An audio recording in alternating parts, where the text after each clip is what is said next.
جہل ابو لہب کی اولادیں یہ آ کر ڈسٹرب کرتی ہیں اور یہ بتاتی ہیں کہ ہم دیکھو کس کی اولاد ہیں. کیوں؟ اس لیے کہ واقعاً یہ کھلی ہوئی بات ہے کہ اگر یہ داغ بیل یہ نہ ڈالتے، یہ بنیاد وہاں نہ پڑتی تو ظاہر سی بات ہے کچھ بھی نہیں ہوتا. اچھا صاحب، جب رسول اللہ نے کہا انی قد جئتکم بخیر الدنیا والآخرہ، میں دنیا اور آخرت کی بھلائی تمہارے لیے پاس لے کر آیا ہوں، تو عزیزو اس کے بعد رسول اللہ نے یہ کہنے کے بعد ایک اور جملہ کہا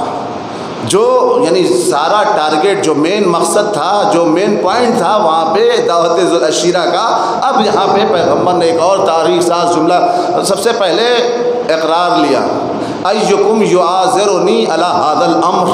تم میں سے کون ہے جو میرے اس امر رسالت میں میرا شریک کار بنے، جو میرا ہاتھ بٹائے. فیکون اخی و وصیی و وزیری و خلیفتی من بعدی، تاکہ وہ میرے بعد میرا وصی بھی ہو، میرا وزیر بھی ہو، میرا خلیفہ بھی ہو، میرا جانشین بھی ہو میرے بعد. تو اب اس وقت تاریخ بتاتی ہے کہ وہاں پہ رسول اللہ نے اسی جملے کو، چونکہ ٹائم بہت کم ہے اور مجھے اس وقت ٹائم کے لیے پابند کیا گیا ہے، تو اس جملے کو پیغمبر نے 3 مرتبہ ریپیٹ کیا اور 3 مرتبہ تاریخ کہتی ہے کأنہم علی رؤوسہم الطیر، یعنی سب کے سر پہ ایسا لگتا ہے طائر بیٹھا ہوا ہے، پرندہ بیٹھا ہے چپ چاپ. لیکن تاریخ نے یہ منظر بھی پیش کیا کہ اس سکوت کو توڑنے والا، اس خاموشی کو توڑنے والا ایک 10 سال کا بچہ ہے جو کہتا ہے کہ اشہد ان لا الہ الا اللہ و اشہد ان محمد رسول اللہ و انا ناصرک یا رسول اللہ، یعنی میں گواہی دیتا ہوں کہ اللہ ایک ہے، آپ اللہ کے رسول ہیں. اور اسی طریقے سے اس کے بعد انہوں نے کہا کہ اے رسول اللہ، ارے بڑے بڑے بیٹھے، ان کو بیٹھے رہنے دیجیے، ارے میں 10 سال کا بچہ ہوتے ہوئے میں آپ کی نصرت کے لیے کھڑا ہوتا ہوں. رسول اللہ نے کہا یا علی بیٹھ جاؤ، میں ذرا ایک دفعہ اور ان کو ٹچ کرنے دو. دوسری مرتبہ، تیسری مرتبہ جب ٹچ کیا میں کہوں گا یا رسول اللہ، ارے ایک مرتبہ میں کام تمام کر دینا چاہیے تھا. تو رسول اللہ عجب نہیں آواز دے، اے نادان تمہیں نہیں پتا مجھے 1 2 3 مرتبہ کہنے کی ضرورت اس لیے پڑی ہے، مجھے اپنا خلیفہ بلا فضل علی کو ثابت کرنا ہے تاکہ دنیا یہ کل کو نہ کہے کہ صاحب آصلہ فاصلہ 1 2 3 کا چلتا رہتا ہے. ایک صلوات پڑھے محمد وآل محمد.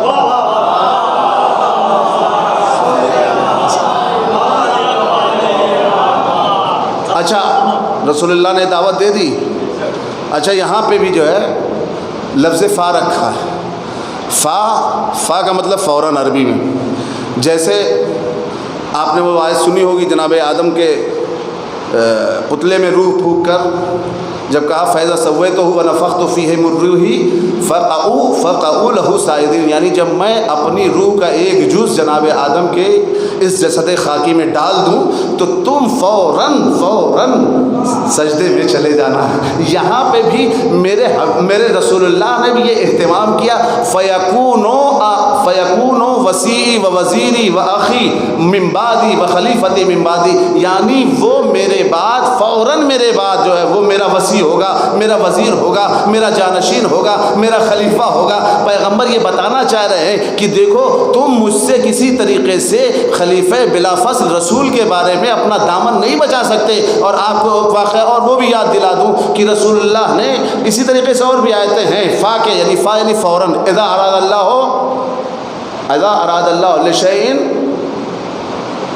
اللہ تعالیٰ اگر کسی شے کا ارادہ کرنا چاہتا ہے تو کہتا ہے کن فیکون، تو وہ شے ہو جاتی ہے. فیکون، جیسے ہی لفظ کن کہا، لفظ کاف اور نون، وہ چیز فوراً ہو جاتی ہے. آپ نے ملاحظہ فرمایا اسی طریقے سے یہاں پہ بھی رسول اللہ نے تاریخ کے دامن میں 2 طریقے کے فا ہمیں دیے ہیں. ایک تو یہی تو ایک سب سے پہلے دعوت ذو العشیرہ میں کہا فیکون اخی و وصی و وزیری و خلیفتی من بعدی، اور ایک فا آپ کو اور یاد دلاؤں کہ اس موقع پہ واقع ذو العشیرہ میں رسول اللہ نے سب سے پہلے مولا علی کے ہاتھوں پر، مولا علی کے شانوں پر اپنے ہاتھوں کو رکھ کے کہا ھذا اخی و وصی و وزیری و خلیفتی من بعدی، یاد رکھو یہ میرا بھائی ہے، یہ میرا وزیر ہے، یہ میرا خلیفہ ہے، اور وہ میرے بعد ان تمام فرائض کو بخوبی انجام دے گا۔ لیکن آپ کو ایک واقعہ اور یاد دلاؤں، رسول اللہ نے اسی لفظ فے کو رکھا، اور وہ وہاں پہ کہ جب 1.25 لاکھ یا 2 لاکھ حاجیوں کا مجمع ہوا، اور اس وقت تاریخ نے پھر اپنے آپ کو دہرایا اور پیغمبر نے ایک ہی جملہ کہا، من کنت مولا ہو فہذا علی مولا۔ ایک صلوات پڑھے محمد و آل محمد پر۔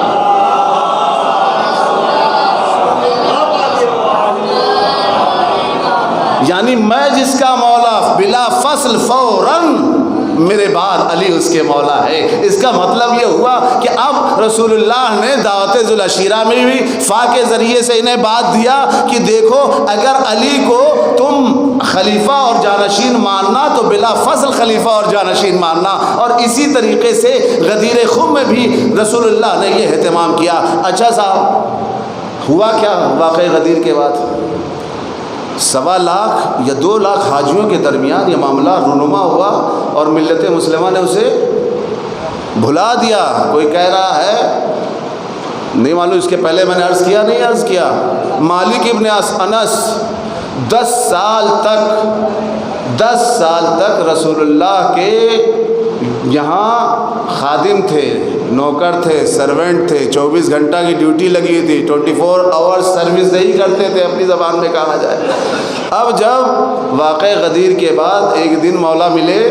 اور اس کے بعد میرے مولا نے پوچھا، انس تم تو غدیر خم میں تھے نا؟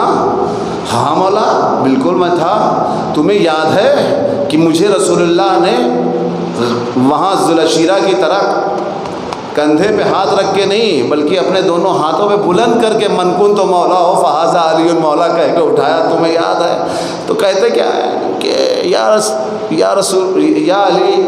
اس وقت میں بوڑھا ہو گیا ہوں، اپنی زبان میں کہوں سٹھیا گیا ہوں، اس وقت زیادہ معمر ہو چکا ہوں، میرے حواس باختہ نہیں ہے، مجھے کچھ یاد نہیں ہے۔ تو اس وقت اللہ نے، میں نے کہا اللہ کسی کو آل محمد پہ ظلم کرنے والوں کو چھوڑتا نہیں۔ جیسے ہی اس نے یہ کہا، تاریخ کے فقرات ہیں کہ اللہ تعالیٰ نے اس کے اوپر سفید داغ کا ایک مرض دیا، اور ایسا مرض کہ وہ امامہ لگاتا تھا، اور امامہ لگاتے ہوئے وہ جیسے میں یہاں پہ رکھے ہوا ہوں، جیسے نشان بڑھتا جاتا تھا سفید داغ کا، وہ ایسے ہی نیچے کرتا جاتا ہے، ڈاؤن کرتا جاتا ہے۔ لیکن میں اس سے کہوں گا، اے انس ابن مالک، اے مالک ابن انس، یاد رکھو کہ یہ تمہارا ایسا داغ ہے، تم یہ سوچ رہے ہو کہ امامے کو ڈاؤن کر کے تم اپنے داغ کو چھپا لو گے، ارے یہ ایسا داغ ہے تمہاری نسلوں میں چلتا رہے گا، ختم نہیں ہونے والا ہے۔ ایک صلوات پڑھے محمد و آل محمد پر۔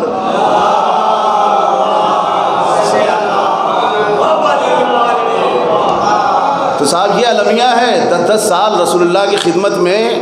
غلامی کا شرف حاصل کرنے کے بعد جب آل محمد سے علی کی دشمنی میں آنے پہ آ گئے تو پھر کہہ رہے ہیں کہ بھول گئے جی۔ اور اس کے بعد نتیجہ یہاں تک پہنچا کہ واقعہ کربلا رونما۔ میں بہت کچھ سوچا تھا، یعنی شاید میں آدھی بات بھی اپنی نہیں آپ کے سامنے پیش کر سکا، لیکن بہرحال کل پرسوں کی اور مجلس ہے انشاءاللہ، اگر وقت ملا تو آپ کے سامنے اسی بات کو یہیں سے متصل کروں گا۔ تو عزیزو، اسی چیز کو ملت مسلمہ نے فراموش کیا، واقع غدیر کو بھلایا، اس کے نتیجے میں ایام فاطمیہ اور اسی طریقے سے واقع کربلا رونما ہوا۔ اور آپ کو پتہ ہے کہ آج شب 8 محرم آ گئی۔ شب 8 محرم یہ نوجوان، ظاہر سی بات ہے آپ کو پتہ ہے کہ آج غازی عباس کا، مولا عباس کا ماتم کرنے کے لیے جمع ہوئے ہیں۔ عزادارو، آپ کو پتہ ہے کہ جب سارے اصحاب حسینی ایک ایک کر کے شہید ہو گئے، انصار حسینی ایک ایک کر کے کبھی قاسم گئے کبھی اکبر گئے، تو ایک مرتبہ ظاہر سی بات میں نے کل عرض کیا تھا، کل سے یہ بات گوش گزار ہو رہی ہے، ہر جگہ بچے ہی کہہ رہے ہیں یا ماں العطش، یا ماں العطش، اے مادر گرامی، ہائے پیاس، ہائے پیاس، ہائے چچا، ہائے پیاس، ہائے پیاس۔ آزادارو، بس یہ جملہ سننا تھا، میرے مولا عباس کو برداشت رہا، کہا یا کہا ارے اب بچوں کی پیاس برداشت نہیں ہوتی، ارے مجھے بھی جنگ کی اجازت دے۔ تو ایک مرتبہ مولا حسین نے کہا عباس انتا صاحب و لوائی، ارے تم میرے لشکر کے علمبردار ہو۔ فنظر یمینا و شمالا، میرے مولا تڑپ گئے اور ایک مرتبہ کبھی دائیں طرف دیکھتے ہیں کبھی بائیں طرف دیکھتے، مولا وہ لشکری کہا رہا جس کا میں علمدار تھا۔ کہا اچھا جاؤ، اگر تمہیں جانا ہے تو بچوں کے پیاس کے پانی کے لیے پیاس بجھانے کے لیے کوئی سبیل کرو۔ لو آزادار ہو، جناب سکینہ سے مشق لیا، سوکھا مشق لے کر مولا عباس نہر پہ گئے، مشق کو بھرا۔ مشق کو بھرنے کے بعد ایک مرتبہ مولا عباس ترائی سے اوپر آتے ہیں اور اس کے بعد کچھ قدم چلتے ہیں اور ادھر جناب سکینہ ننھے ننھے بچوں کو لے کر ان کو تسلی دے رہے ہیں۔ دیکھو وہ دیکھ رہی ہو رہا، ابھی دیکھو علم نظر آ رہا ہے، میرا چچا پانی لا رہا ہے۔ ایک مرتبہ دیکھا دائیں طرف علم جھکا،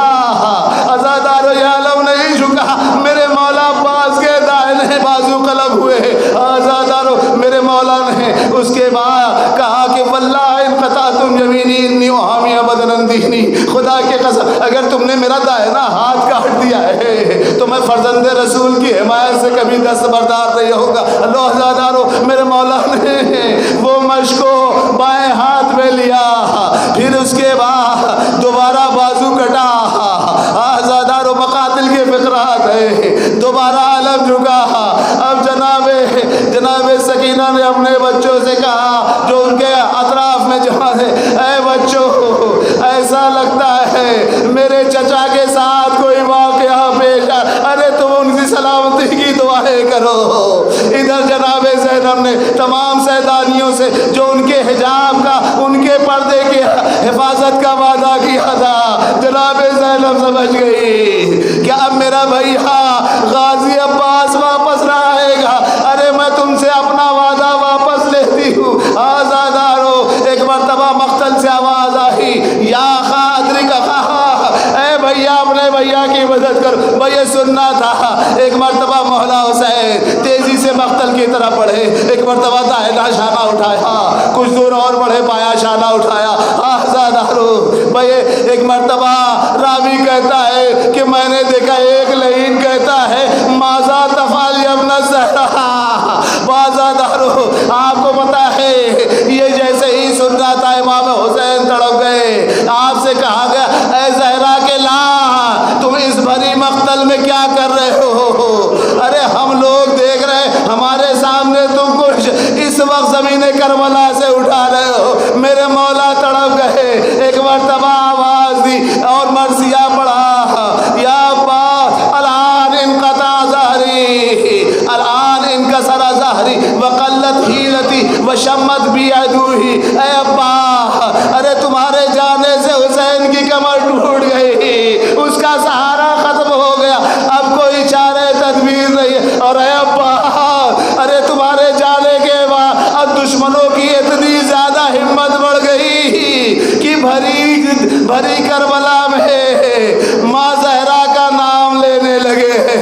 اور اس کے بعد ہمیں للکار رہے ہیں، اے حسین ارے تمہیں اپنے عباس پہ بڑا ناز تھا، جاؤ اپنے عباس کو بھیجو۔